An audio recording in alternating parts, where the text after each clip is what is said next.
হৃদয় দিয়া মহব্বত করতো, আল্লাহ আল্লাহ রাসূলের জন্য ভালোবাসতো। আমার রাসূল বলেন, এক মুসলমান অপর মুসলমান ভাইকে যদি ভালোবাসে একমাত্র আল্লাহ সন্তুষ্টির জন্য, কির জন্য?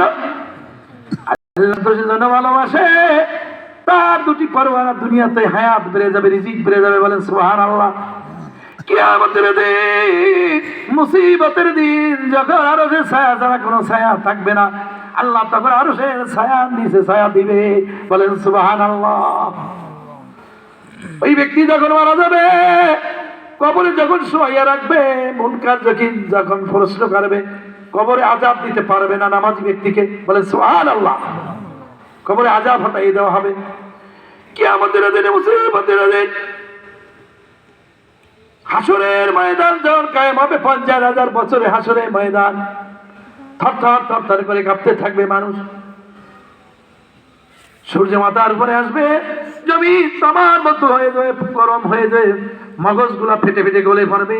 কিয়ামতের দিন, মুসিবতের দিন আরশের নিচে ছায়া দিবে। বলেন সুবহানাল্লাহ।